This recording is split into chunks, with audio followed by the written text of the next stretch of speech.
PayPal Mafia. Again, the PayPal Mafia isn't a term that I made up. It's a term I first heard in a conversation that we've had with one of my fellow people being prosecuted when Weave was deployed by Pierre Omidyar and Peter Thiel to intimidate them into refraining from criticizing Pierre Omidyar after Weave got hired by Omidyar and then by Peter Thiel. Elon Musk knows all of this stuff. He knows all about it.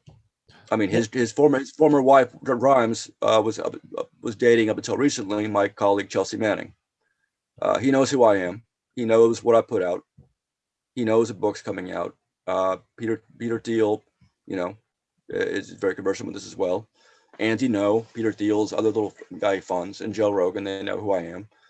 They've used their powers to help suppress some of our information. And some of their other employees, including Weave, helped to drive my legal defense guy, Kevin Gallagher, to death last year. And they know that happened too. So sorry. Saying, say that. What was that? What happened again? Say that last part again.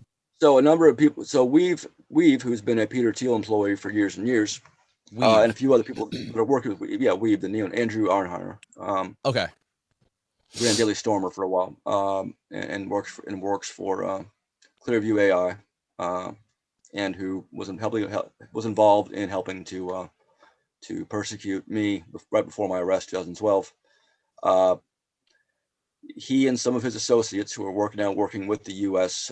With U.S. intelligence community and Peter Thiel in the Russia-Ukraine war thing, and who are also It's complicated. If you look up Aubrey Cottle, he's a known FBI CSIS person who has been presented by some of these same journalists that we found work with the FBI, but presented publicly in articles as the founder of Anonymous, even though he's not, and even the sources they've used have privately admitted no, he's not. He was a troll, and he works for the FBI and CSIS, and he's almost certainly a pedophile. So these people were involved in shortly before I was arrested on May 17th. A few days before that, they were involved in screwing with Kevin Gallagher, the guy who almost single-handedly created my legal defense and my public defense out of nothing, and was a part of Project PM, and who has spent much of his last 10 years being pursued by the DOJ and FBI, suing the DOJ back for investigating everyone who donated to my legal defense fund. These people, who are all associated with and protecting Peter Thiel and CSIS and CIA and FBI, they were among the last few people to have spoken to Kevin Gallagher publicly in May before he disappeared. He disappeared the day I was arrested in the UK. They were about to be publicly taunting him. But some of those people were also found to have been privately approaching people around me, people that work with me in different ways in that same time. And then Kevin Gallagher, disappeared for a few weeks. When I got out, I noticed again he was absent. He had left all the groups. We couldn't find him. We couldn't. His family didn't know where he was. So we back on June 10th, June 11th, I think. I sent someone in San Francisco to a colleague of mine to go to his house, where she found him dead. And we'll never know exactly what role, we'll never know what happened, especially because some of those involved aren't cooperating yet. But what I'm saying is that no, Elon, and I'm being charitable by saying you shouldn't just be. The reason I say that is not for revenge. It's because at some point our civilization has to take back control of its public dialogue and its ability to not be surveilled, not be under mass surveillance, not be subjected to state and police controlled mass disinformation protocols.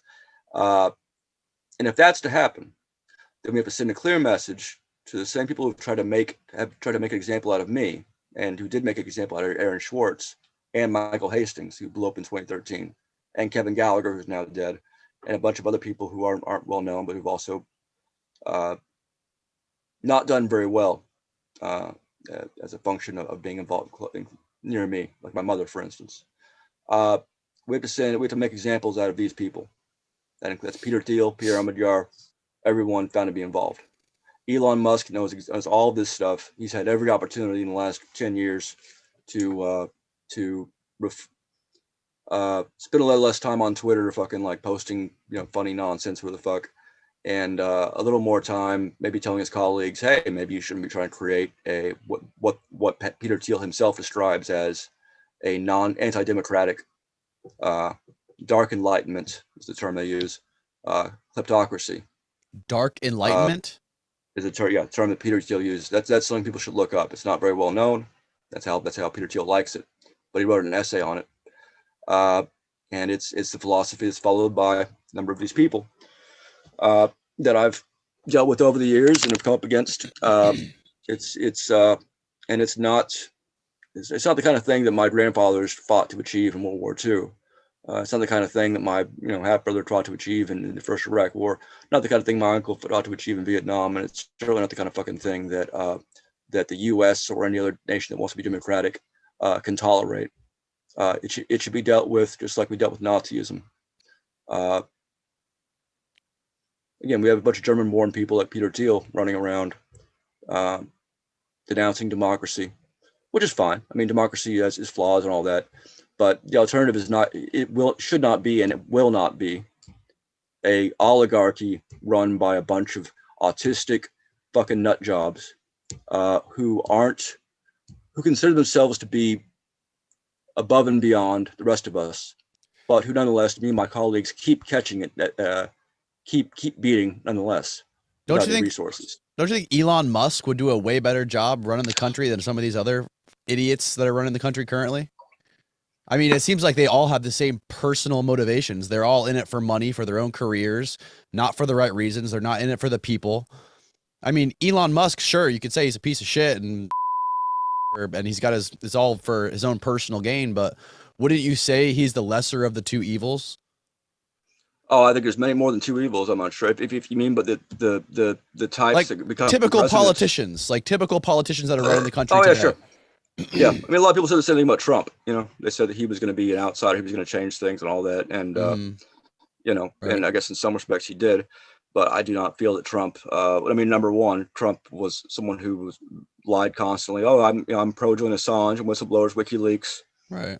Assange fell for that shit. I didn't.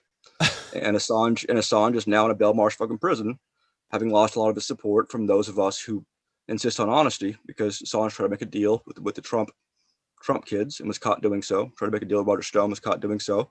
Before that, he tried to make a deal with the Obama DOJ and was caught doing so.